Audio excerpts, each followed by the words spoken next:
Ben Bikman, welcome to Roll with the Punches. Oh, my pleasure. Thanks, Tiffany.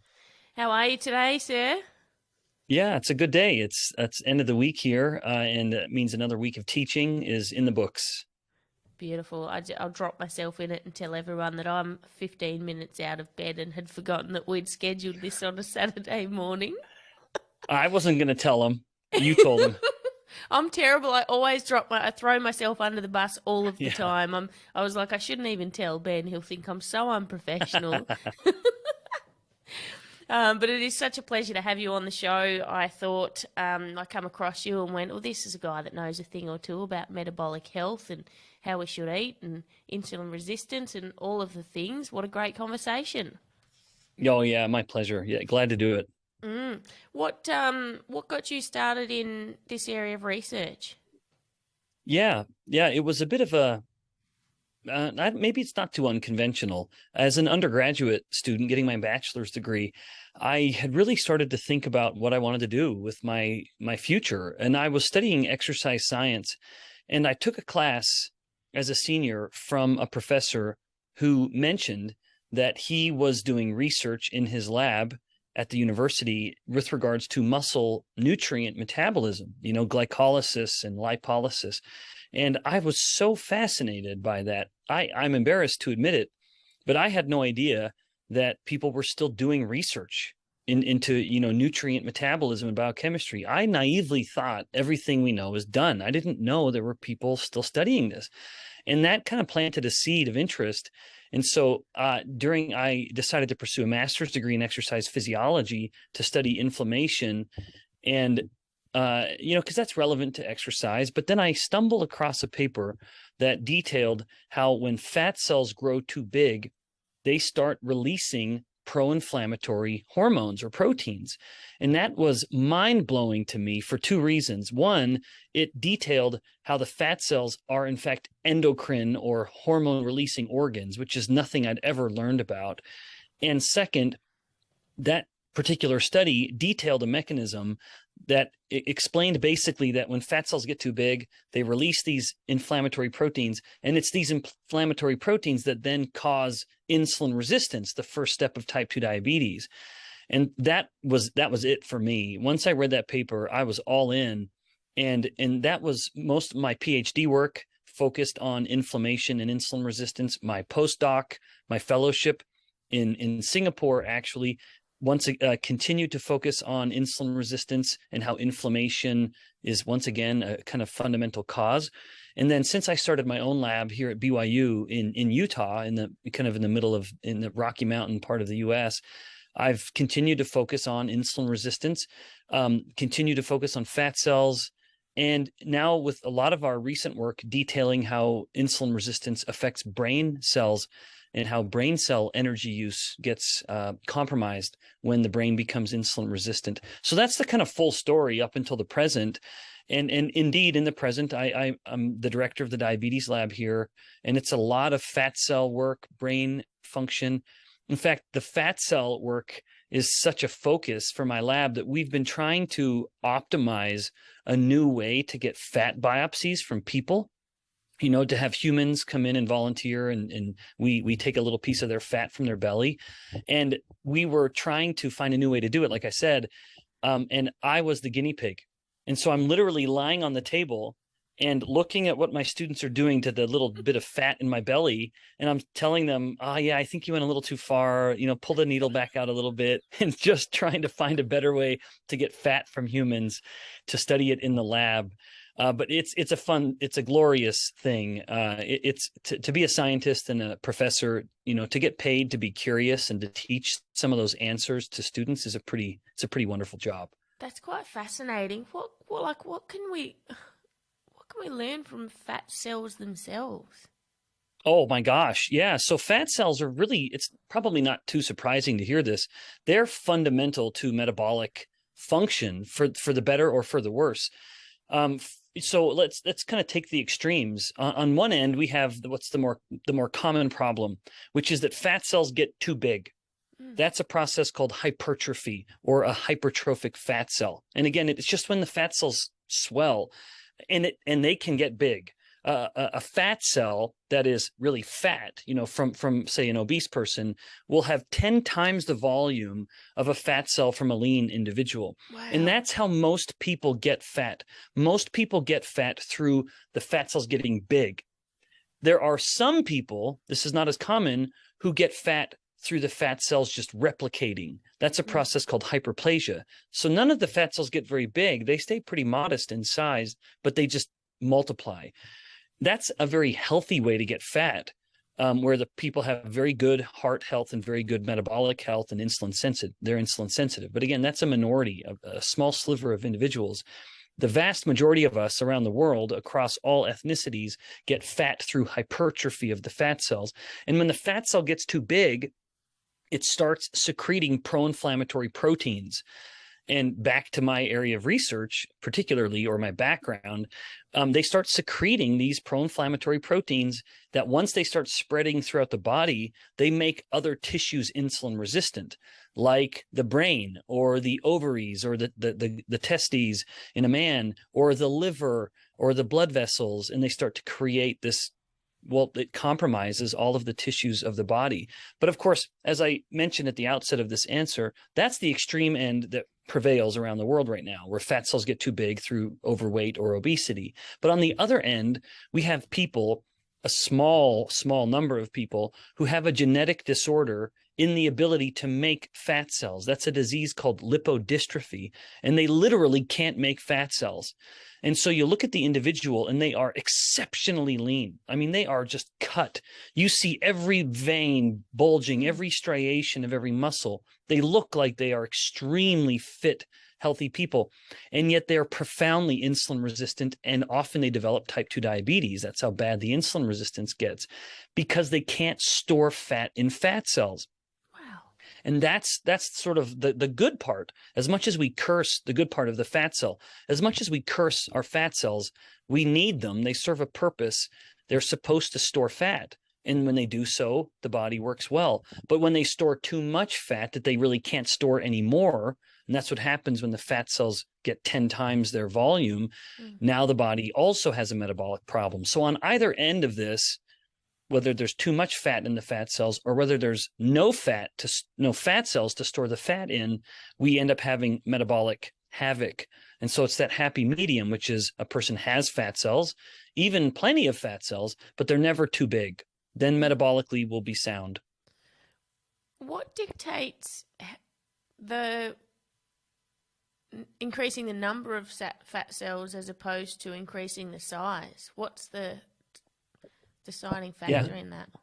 Yeah. So it's largely genetics, where we know that people can have mutations in a particular kind of master regulator of gene expression called PPAR gamma. PPAR gamma, if it's turned on, will just continue to recruit new fat cells. And so the fat cells never get very big. They'll stay small and happy, but you'll have a lot more of them. These are the kinds of people who paradoxically can become fantastically obese. I mean, 500 or 600 pounds. Most people could never get that fat. Very, very likely, Tiffany, you and I, we could eat ourselves sick every day for the next 10 years, and we could never get to 500 pounds because the fat cells simply reach their limit and will not get any bigger because they become very insulin resistant, and so they just don't grow anymore, and they become very pro-inflammatory and sick. But those people who have this activated gene, PPAR gamma, just keep making more and more fat cells, but they always stay small, and so they stay healthy. That's sort of the one kind of fundamental genetic aspect of it, but there's also a hormone aspect. This is a little intricate, but I think it would be of value to the audience, where women at particular sites of the body, due to estradiol, the primary estrogen, will also experience more hyperplasia. So, to put it bluntly, at say the hips and the butt, estradiol will continue. If the body is sensing like a need to store more fat, estradiol will tell those fat cells at that particular area, hey, just make more fat cells. And that's why a woman will have more fat than a man. She's supposed to. It's the way her body's built. It is necessary, in fact. But she'll be healthier than the man will be. And so you take a tip, let's take like a brother and sister, who have much similar genetics. The sister will be fatter than the brother once they're adults, and she'll be healthier than him at any given percent body fat, because her sex hormones will tell her body to store fat in a healthier way. Now, that is not to say that estrogen stimulates fat storage. It just dictates how the body stores the fat, if that makes sense. So estrogens actually do not promote fat storage. They tell the body how to store fat. Progesterone, on the other hand, does promote fat storage, but not estrogen. When people's bodies create more fat cells and then they lose weight, do those fat cells disappear or do they remain? They remain. Yeah. So fat cells just shrink. There is a myth that goes even around very educated circles that fat cells are immortal. That's just silly. They're not, but they're very long lived. A fat cell will live about 10 years, but then it will just get replaced by another. And so basically it's this kind of interesting pattern where during childhood and adolescence, the number of fat cells on the body is going up. And then once a child has finished adolescence, which is kind of mid-late teenagers for a girl, late teen, even early 20s for a boy. Boys develop a little slower, even into the early 20s. Once they're done, that number of fat cells they have is typically set. Now, remember, there are some people who have a very active PPAR gamma gene who can keep going, but that's a minority of individuals. So during childhood, adolescence, we're making more fat cells. Then we peak and we stay flat until about 70, 75 years old. And then as fat cells die, they do not get replaced and they start to go down in number. However, too many people would look at that reduction in fat cell number and rejoice. They would say, well, wonderful, I'm going to suddenly become lean. No. If we continue to eat in a way that is keeping our insulin high and our calories high, we keep stimulating fat cells to store fat. The problem then is that as we start running out of fat cell number, the remaining fat cells have to carry more and more of the burden, which aggravates or stimulates that metabolic problem that we talked about earlier. Yeah. So if somebody's landed with a pretty significant weight issue in those earlier years, would it be more problematic later in their life? Like that's going to have more of effect on the body because they're going to carry the size or number of those fat cells into adulthood. Yeah, absolutely. Forever. Yes. That is why adolescence is a very, very important time. Not that it is all hope is lost and you curse your parents because they allowed you to eat too much junk food, but that is very much on the parents' head. I mean, we parents need to be responsible with what we bring into the home and what we feed our children. We need to learn how to say no much more frequently than we do. But even still, I mean, I don't mean to implicate the parents too much, but nevertheless, parents matter enormously. And when we know our children are going through adolescence, we need to help them learn to eat well. And to me, the way I frame that conversation, particularly now with my two oldest, which are my two daughters, as they're very much going through adolescence, I always remind them, I don't want to change the topic too much, so I'll be very brief here. I say, let's focus on foods that are going to help you be big and strong. And I don't want to really vilify too much, but I'll just remind them, I'll just say, hey, did you get some protein yet? Did you get some protein? But I also want them to eat good fat. But in nature, certainly in my home, all the protein they'll eat in our home will have fat that comes with it, whether it's eggs or cheese or meat. In nature, fat and protein always go together. Or to say that another way and much more accurately, there's no such thing as a protein in nature that doesn't come with fat. All natural proteins will come with fat, like the ones I just mentioned, dairy, eggs, meat. And that's sort of what I'll prompt my kids. I want my daughters to be very strong, very fit and healthy, but I don't want them to become obsessive over food. I'm a college professor and I've seen too many girls at university who have eating disorders. I'm very mindful of that and it worries me. So I don't want them to, I just want to make sure they have a good relationship with food. And so the way I frame that is, hey, have you gotten some good protein today? Oh, no, Dad, I haven't. I'm just been eating these crackers. And I'll say, all right, well, let's pause the crackers and you can have them again in a minute, but let's get some protein in you first. and then go back and eat some crackers. But naturally, once they've had some good satiating protein and fat, which they need to grow, and they need iron for their their menstrual cycles, I want them to have iron and the B vitamins, and I know they'll get all of that from meat, and certainly the B vitamins from any of the sources I just mentioned. And so once they've had that satiating protein and fat, well, then sure, go back and have some more crackers. I'm not going to tell you can't, but they'll naturally just eat less of them. When I was younger, like I've always been a very lean person, and I didn't get into fitness or personal training or sport or boxing until I was 29. But I've always been a bit of a sugar head. Like, Yeah. again, I love my chocolate. And Yeah, I it used get to be it. a bit of a running joke, right? When I remember when I had a real job and a real boss, there was a time when I would buy 2 blocks of old gold and I'd take them to work at the start of the week, and I would say to my colleague and my boss, can you hide this somewhere and just give me 2 rows per day? That's it. And once, and I would go nuts when they weren't in the office trying to find that chocolate. They had to, Yeah, yeah. And he hid it. Good for you. Good for you. I mean, truly, you, in all sincerity, what a smart way to do it, because we have fallen in to this, I think, a corrupting ideology where we say moderation in all things, and we think we're so clever when we say that. But tell that to an addict. Tell Tiffany, the chocolate addict, here, Tiffany, here's your entire gold bar. Just eat 2 squares and then put it away. You can't I eat 2 cannot. squares. That's the problem. You have to have the moderation forced. And I totally get it. If we have cereal, like what I would call cold cereal, not like oatmeal, kind of warm cereal. If we have cold cereal in the Bikman home, it is like meth. I'm an addict. Yes, yeah. I can't handle it. And so one of the reasons we don't have cereal in the home, sure, I tell my kids, it's because I want you to be big and strong, so we'll make homemade breakfast every morning. And I do. That's daddy's job. But it's mostly because daddy knows if we have cereal in the home, every evening I'll come home, I'll eat, I'll clean the house, I'll put the kids to bed, and then I'm sitting down to watch a show or read a book, and that box of cereal over in the pantry is just calling my name all night. And it takes a Herculean effort for me not to go indulge. And I'll tell myself, I'll just have 1 bowl.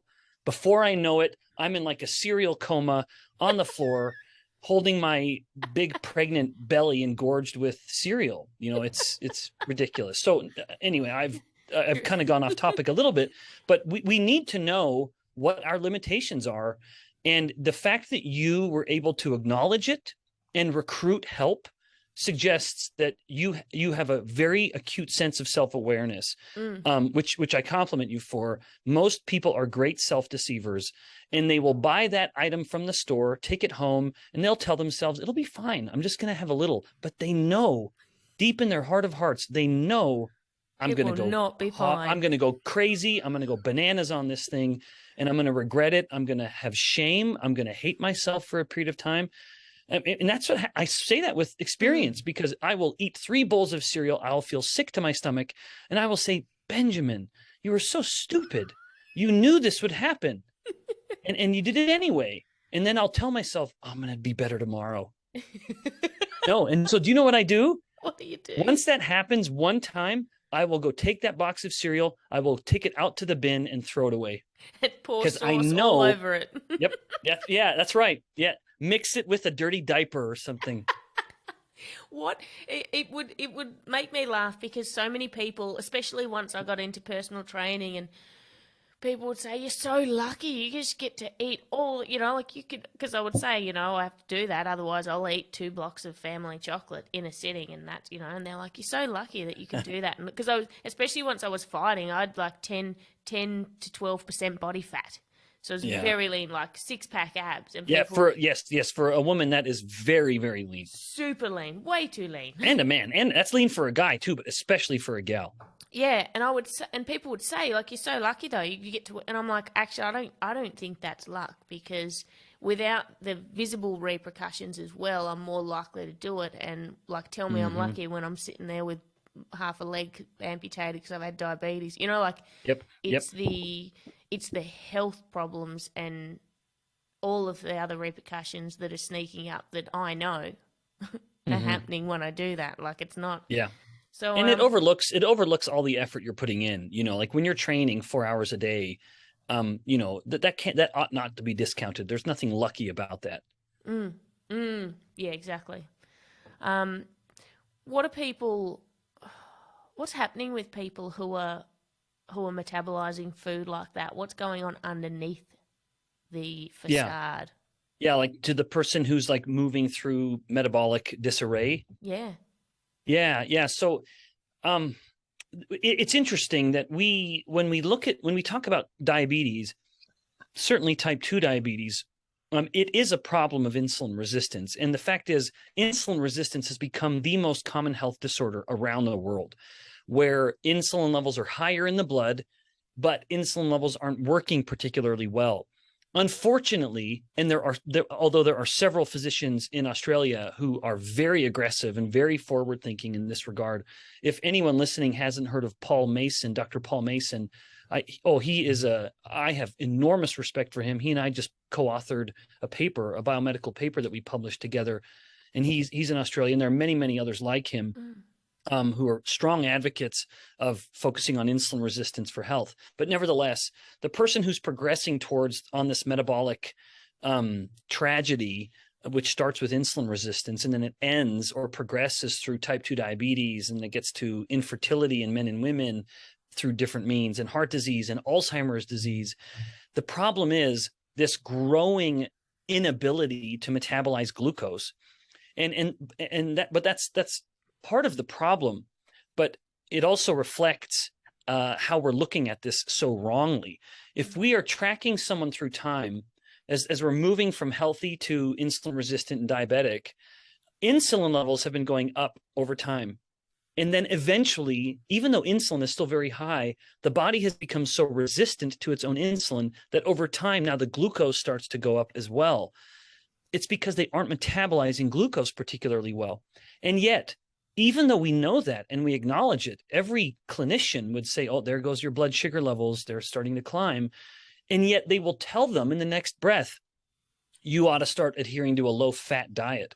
And I would be sitting back, which I've done, and I would ask myself, but this isn't a problem of fat accumulating in the blood. We're measuring the glucose, the sugars.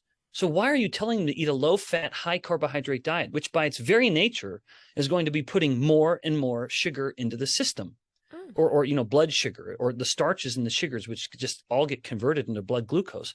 That's the one thing they're having a hard time with. They aren't metabolizing glucose well. So why on earth are we giving them more glucose? We should be telling them, cut back on your glucose and focus on protein and fat as your nutrients to eat. Because not only are proteins and fats essential, there's no such thing about essential carbohydrates. There's literally no such thing. That doesn't mean we shouldn't eat them. We can enjoy them, but tell the individual, hey, you're having a hard time metabolizing blood sugar. So eat less starch and sugar. Focus on protein and fat. And over time, in fact, quite quickly, within days, the glucose will start to come down and the insulin will start to come down, and the body becomes very insulin sensitive. And then cognition improves, fertility improves, blood pressure improves, the liver is less fat than it was before. Essentially, every chronic disease, certainly every system in the body starts working better once the body becomes insulin sensitive. But that's what we've gotten so wrong. The average individual they go to bed, they've eaten 3 bowls of cereal and they're stuffed with it, and their blood sugars are through the roof. Throughout the night, the body's been working hard to bring blood glucose down, and insulin can come down as well during that time. But unfortunately, so we wake up in a nice metabolic state, hopefully. But what do? Nowadays, around the world, breakfast is basically a dessert. It is either these starchy, sugary cereals, or it's toast with sugary jam or honey, or it's bagels with sugary cream cheese, or a sugared coffee or juice or whatever. And so we wake up in a good metabolic state with low glucose and low insulin, and we skyrocket them. They just spike dramatically high, and they stay elevated for 2 to 3 hours, and they start to come down. But what do? We have a culture of snacking. And so by the time they've come back down to normal, we've already spiked them back up. with our mid-morning snack, which is once again filled with starches and sugars. And then right as it's coming down, well, now it's lunchtime. And so we've spiked it up again with our starchy, sugary lunch, and then our mid-afternoon snack, and then dinner, and then our evening snack. And so we're spending every waking moment in a state of elevated glucose and elevated insulin, and that drives metabolic disease. We eat the wrong things and we eat them too frequently. It's so interesting. As I do a bit of intermittent fasting, and one thing that I naturally noticed really quickly, and I don't even know how consciously I really implemented it, but if I have carbs, or if I go out for dinner, which I did last night, and have a glass of red, and I'm having that after I've eaten, or if I have carbs or sugar, chocolate, or a glass of red after dinner, I'll wake up the next day really hungry. So when I eat carbs, I'm eating them throughout the day. Like my final meals I don't do pizza or pasta. I'm always having protein and vegetables. Good for you. Yeah, but I know, like, when I wake up in the morning, if I haven't adhered to that, I'm hungry when I'm not normally hungry. Yeah. That annoys me. Well, I remember years ago, when I was first competing in boxing, and I wanted to increase my body weight to go up a level in fighting. Not to go up a level, to sit at the top of my 3 kilo weight, because I would get up on the day, every time I competed, go to weigh in, and I'd be sitting at the bottom of the 3 kilo weight range. And I was like, well, if I'm going to sit here, I'd rather sit at the top and not be giving away 3 kilos. So I've got a friend, my friend's a nutritionist, and I said, all right, can you help me do this without just sitting? I could do it with all the chocolate in the world, but I might like to do it right, given it's for a performance sport. And we did a food diary, which I'd never done before. And, even when and I'd written it all out to a T, and I handed it to her, she looked at it and went, oh, it's very, and I went, erratic? And she's like, yeah.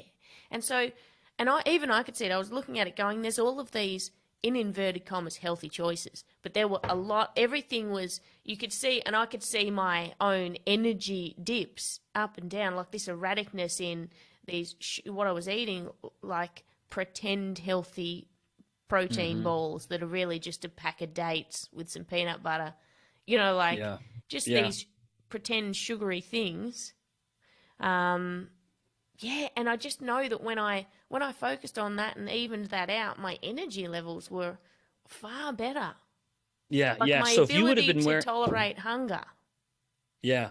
Well, if you would have been wearing a continuous glucose monitor during that time, Oof. when you kind of pop it on the back of the arm, Yeah. you would have been seeing this all day long. And the problem is, when you're up, you feel fine. But after you've been so high and you drop so quickly, which absolutely can happen in healthy people, if it's a pretty refined sugary food, like even dates, which are just loaded with sugars, it will drop really quickly. And that drop, well, the brain will sense that as as if blood energy is starting to go low. And the brain is unique because you look at muscle or fat cells or liver cells, they have a lot of stored energy. Of course, fat cells have hundreds of thousands of calories stored in them, but even the muscle and the liver have a couple thousand calories stored for energy. And so if blood energy were to dip really low, they're fine. They've got some on hand. The brain doesn't have a storage capacity. And so the brain will sense, oh my gosh, blood sugars have gone low. Ketones are low. And so I need some energy. And so eat. It will stimulate you to eat. Even though you're fine, you could just tough it out and your blood sugar levels would kind of come back and stabilize eventually. But during that little window, the brain can't really anticipate that we're going to get better. So either we end up eating, or the part of us that's kind of the rational part, we tell the brain, we're good, we're okay, this is just a temporary moment, I'm just going to drink a lot of water, maybe put a little salt in my water or drink some pickle juice or something, and I'll get through this just fine. And then an hour later, sure enough, you're fine, because that's not a true hunger. It's not, there are two phases to hunger, and it's neither of those. This is just that very, very temporary, the brain panicked, oh, okay, wait, we're okay. I'm giggling here because pickle juice is definitely not an Australian thing. Oh, really? No, pickle. Oh my gosh. What is pickle juice? Well, it's just you get a jar of pickles and you drink the pickle juice. It is, in fact, anyone who's listening, I'm sure has heard of Gatorade. You've heard of Gatorade, right? Yeah. It used to just be a pickle juice, literally pickle juice. Like that's what American football teams, which is where Gatorade was made. It was for football teams, American football teams. They would just drink pickle juice because it has all of these salts and electrolytes. And then they just started sprinkling in a little glucose, and then it turned into the big, sweet, juicy, kind of fruity thing we have nowadays, which is terrible for you. It's just like juice. But original Gatorade was like pickle juice with some glucose tossed into it. But I'm a huge advocate of drinking pickle juice. Like if someone's craving something in the evenings, like you just are thinking, I need that family-sized bar of chocolate, you just get some pickle juice and just sip on it a little bit, and man, it'll just take the edge off your appetite in no time. Don't mock it till you try it. You got to try it. I know. I'm thinking I'm gonna have to try it because at this point in time, I'm like, that sounds kind of revolting to me. Oh, it's delightful. I love it. Have you ever eaten Vegemite? I have, and that's revolting. I was about to say I might try pickle juice if you try Vegemite. I've had it. It's awful. I love Vegemite. I used to live in my parents had a hotel and restaurant, or a motel and restaurant when I was younger, and I used to go and get the little because we had all the sachets that would go I've into only seen it in a little jar. Oh yeah, so I would get the sachets and take them to school and just eat them with my finger. They were Well, I'll tell you, I've tried it. Now you have to try the pickle juice. Oh dear. Okay. All right. I'm going to write a note right now. Pickle juice. You're going to love it. I guarantee it. It's just got this great kind of tart little flavor, but it is like the world's best hydration drink. Wow. Okay. It is superior. I mean, it really is. Well, there are American football teams still that will just drink pickle juice, including at my university here. That was even up until just a couple years ago. And even still, sometimes they will forego the Gatorade or the Powerade, and they'll just have literally like bottles of pickle juice. Wow. It is such a good hydrator. Yeah. Well, far out. I'm not a fan of Gatorade. I remember. I'm not either.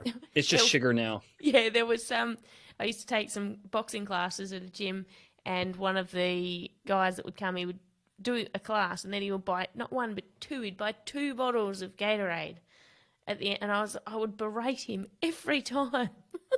Yeah, so I one of the reasons I'm so opposed to Gatorade is that it's forgotten its purpose. If this is a person who is going out and engaging in about an hour and a half or 2 hours of straight activity and sweating a lot throughout, all right, Gatorade could have a role there, really. But that's not how most people are drinking it. Most people are sipping on it. Like you'll see someone in the gym and they're slowly moving on the elliptical machine, sipping on their Gatorade. And I look at that and I know that is a net negative. The combination of these two things, you'd be better off just sitting at home, not doing anything. I mean, I'm exaggerating a little, but they're definitely taking in more calories than they're expending. And the net effect could be that they've literally gotten fatter because of it. Maybe their muscles got a little stronger in their legs, and that's a good thing. I wouldn't say it's not, but it's very likely that the net effect at the end of the day is that they're fatter than they were before the day started because of that Gatorade, sipping on it during their exercise. Most people just abuse it. They're not taking it correctly. So I wouldn't say Gatorade has no role. I'm not saying that. It absolutely can, but for the vast majority of us, it serves no purpose. Yeah, I've often talked to people about the idea around there's nutrition and there's sports nutrition. Yep. And they're two completely different things, having completely different outcomes. Yep, well said. Talk to me a little bit about the metabolism and the brain stuff. Yeah, gladly. So this has become an area of great research for my lab, and so I have some good authority to speak on this subject. The brain is unique, not because it can use 2 fuels. Most cells of the body are capable of using a lot of fuels. And the primary fuels, I guess for the sake of this conversation, there are 3 primary fuels: glucose, fat, and ketones. There's a little bit there too, like lactate is a fuel, actually. The human body does not make lactic acid. It doesn't exist in any animal. It's lactate. And lactate is a fuel, even for the brain, but at very modest levels. But the brain's primary fuel is glucose and ketones. The myth is that glucose is the preferred fuel, but it is absolute myth. It is not true. And we can show that it's not true through fasting studies in humans, where you measure the amount of energy that the brain is getting from glucose or ketones. And in the average individual, well, let me back up for just a moment. Ketones are nutrients that are made when the body is burning a lot of fat. That is all ketones are. They are just pieces of like a product of fat burning. And that can only happen when the hormone insulin is low. Because if insulin is high, the body is almost only burning sugar or glucose. It's sugar burning. When insulin is low, then sugar burning turns off and the body shifts to fat burning. And when insulin stays low for a period of about 16 to 24 hours, depending on the person, the body is burning so much fat that it starts to make ketones from that fat burning. That's all ketones are. Now, to go back to the brain will use glucose and ketones.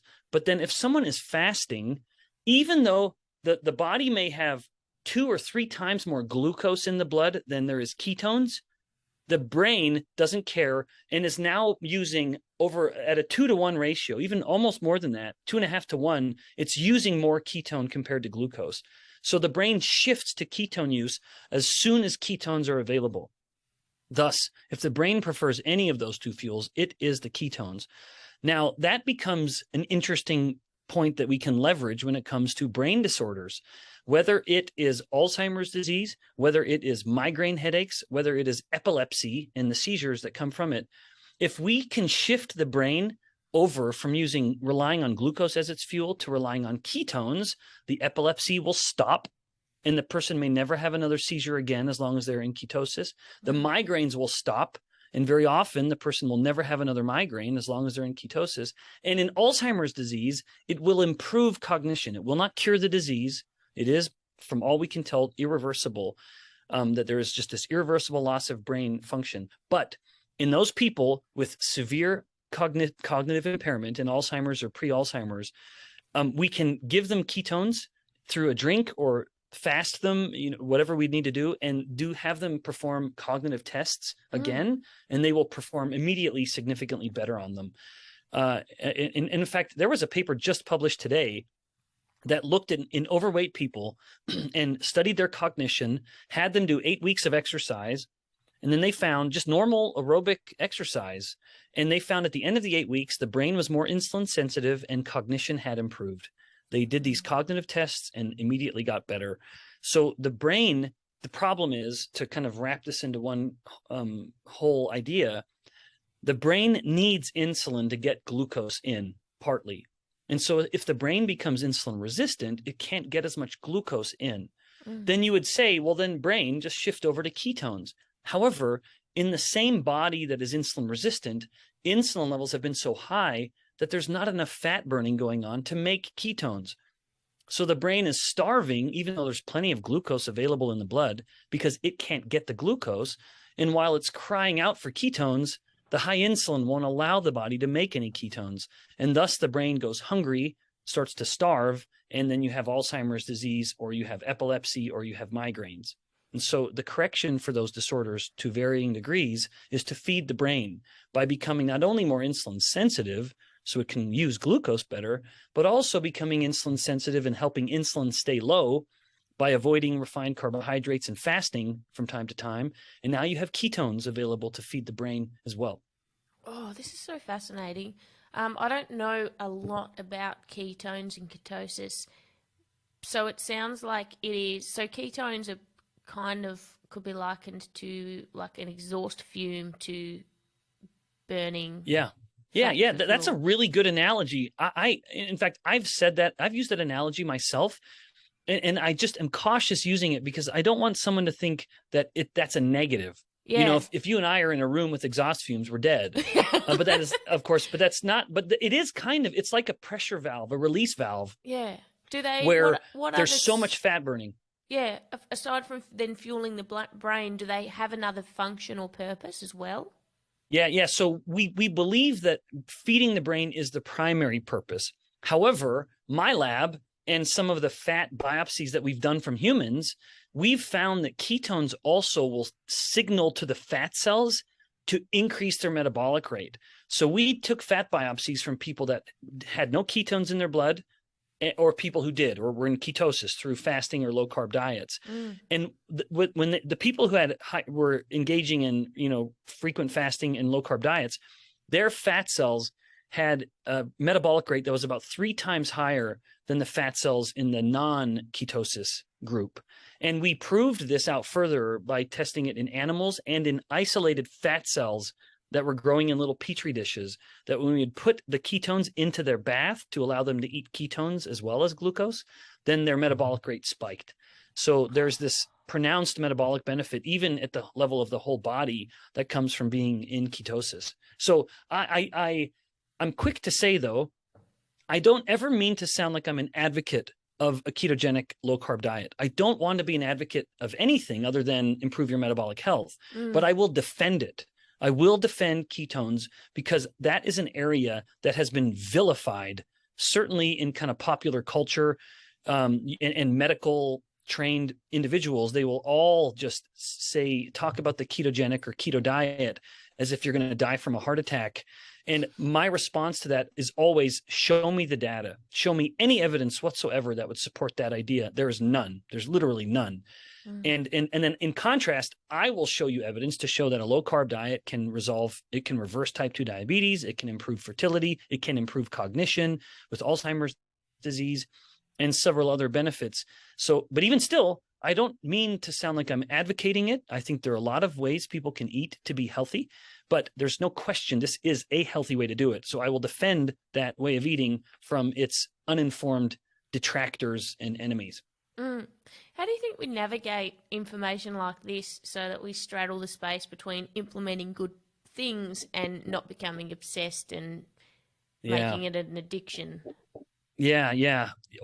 That's a question I don't know that I can really answer. Addiction is such a delicate thing. And where, like, you and I, we've become mindful of some of our addictive tendencies. And yet, like my wife, for example, she doesn't have that same tendency. I can come home at the end of on a Saturday night with 2 pints of ice cream, and 1 pint for me, 1 pint for my wife. And my wife will have this uncanny ability to pop the top off the ice cream and daintily eat 3 or 4 bites, put the lid back on, and put it in the freezer. What? And I'm looking at her and thinking, what kind of creature are you? As I've already gone all the way to the bottom of the pint, I'm scraping the bottom, and then then angry I'm done. Because now you've got hers in the freezer, I'm out. and you're like, I'm not And then allowed to eat that, but I want to. Yeah, but I would. That's it exactly. Like once I start that part of my brain, I have such a hard time turning it off. And so it's better for me when I just don't start. And there's this really, I think, profound quote by St. Augustine, who said, abstinence is easier than perfect moderation. That's become a bit of a mantra for me, because it is absolutely it is the case with me that when I look at a pint of ice cream, for example, I have more power to never open the lid and just say, you know what, I'm not going to eat any, than I do to stop once I've started. I've learned that about me, that I just have these kind of addictive tendencies, and thankfully I'm generally mindful of them, and so I can control them for the most part by just never turning that on. Because it's just hard for me to turn it off. And once it's on, I know I'm going to regret it, or it's very, very rare that I can stop it. So it's a, with kind of training the body and being honest, it may take outside help. But part of the problem is the society in which we live. And I'm a great defender of capitalism, absolutely, as a kind of economic ideology. One problem with it is that we are faced with so many options when it comes to indulgence, and these products that are made are designed to make us addicted and to make us want more. There is, and that's reflected just in human behavior. No one is sitting around on a Saturday night thinking to themselves, I sure wish I had a plate of bacon and eggs right now. No, they are sitting there and they're thinking, I want something salty and crunchy or sweet and gooey. And that means it's been some processed packaged food that's going to be high in carbohydrates and high in fat, because that's an incredibly delicious mix, which doesn't come in nature. Those two alone don't occur in nature. We've but just perfected it, it hits the palate and it does everything it can to make us want more and more of it.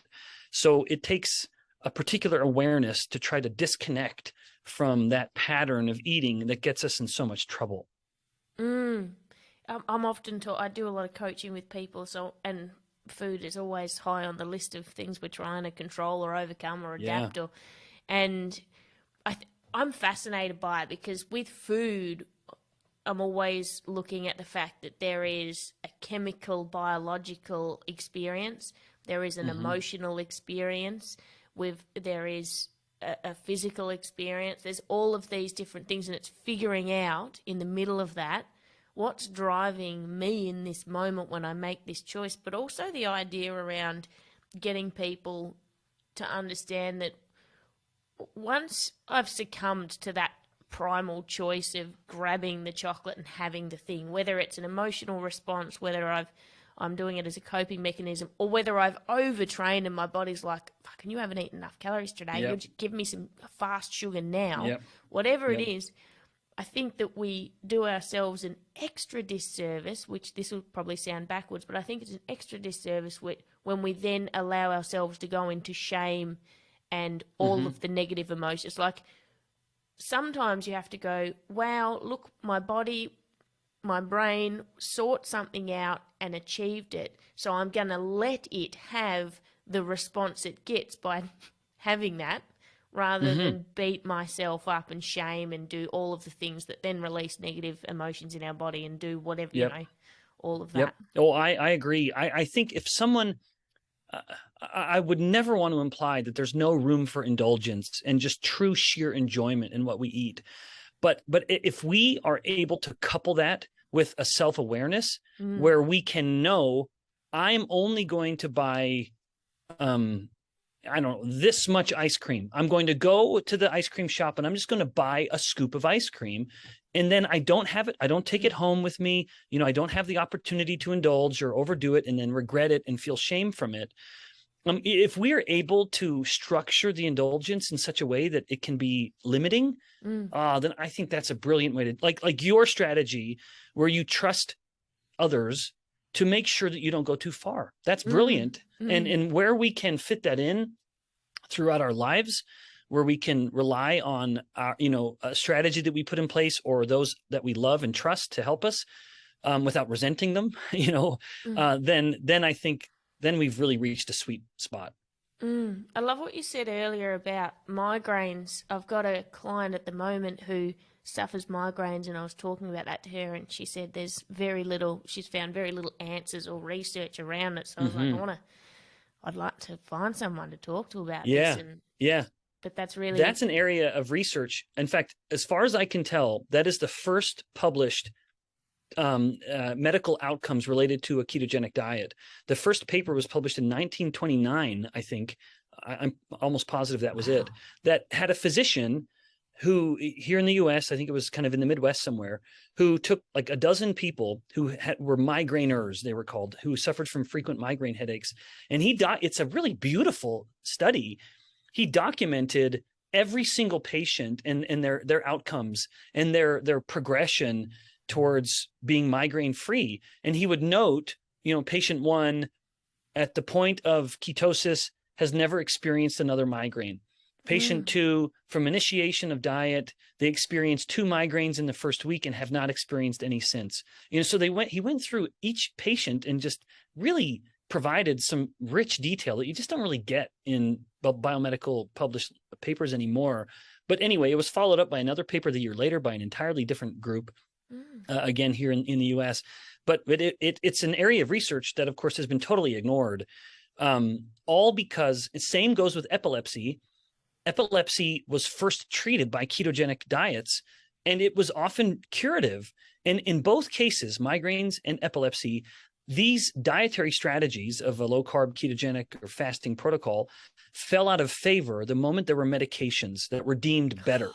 Of course, they never were, but the moment the medications were available, there were all these incentives or a lack of education, perhaps to put it politely, where the clinician all of a sudden had the clinicians had collectively forgotten about ketogenic diets, and they would just write a prescription for a drug.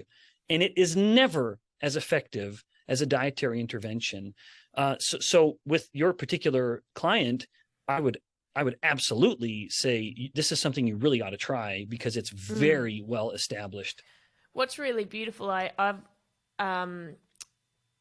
do coaching around epigenetics using a platform called PH360. So we epigenetically profile people, and her epigenetic profile and it comes out with dietary requirements, and hers are very much low carb.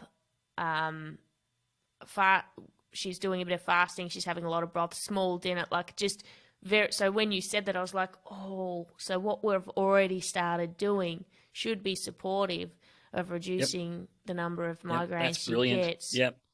But this conversation, like, I can't wait to share it with her and then monitor that further. That'll be because she gets them a lot, and that's interesting. Yeah, I'll be very interested to see what happens. I'm very confident it will help. I have a colleague 4 doors down, and I mentioned this phenomenon in a talk I gave at a meeting here at my university one time.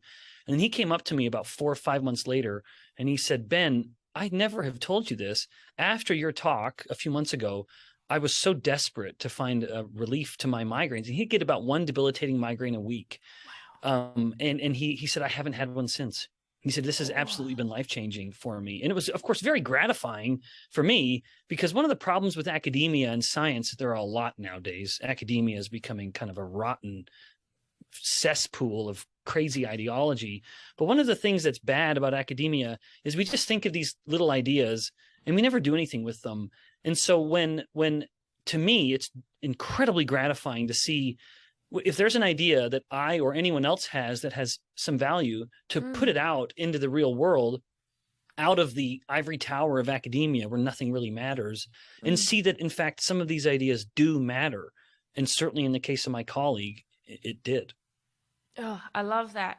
And yeah, I find since starting this podcast and having, 425 now conversations with people about things that interest me, and, like always seeking to find who's the best. Oh, here's a question I have. Who's the best person I can find in the whole world? Like, I'm amazed that I get to do that. Who's the best person in the whole world to ask this question to? But, within months of starting this, I knew less. Like, I realized I had more questions. There were less. In fact, there are no answers. There are just different ideas. And realizing that the best people in the world are still looking through a lens, researching especially, I guess, when you go into academia, you start to really narrow down and look at one thing. And so the idea that we need to look at that, but then also look at this, and try and piece all of that together. It's fascinating, but frustrating. In fact, I love what you said, because I think one of the things, if you'll allow me to get a little current with what's going on currently in the world over the past 2 years, I've been very disappointed in my fellow scientists over the past couple of years, because we have collectively, in a way, fallen into this egotistical trap of scientists becoming almost the priests and priestesses of a new religion, where science is the religion, and everyone's making these ardent claims of, we believe in science, and I think to myself, how that is a terribly unscientific view.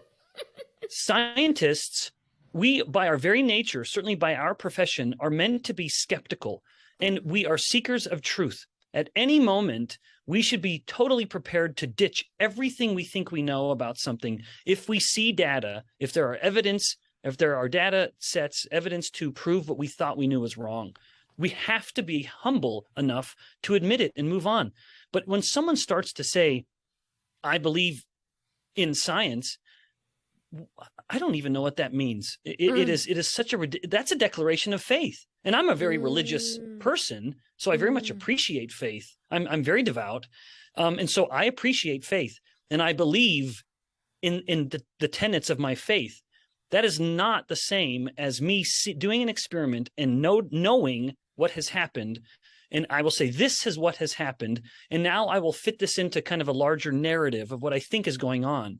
And if someone has evidence that counters my evidence, well, then we need to reconcile it. But at no point do I start to say, I believe in this theory, and any other idea that comes, I will not believe it.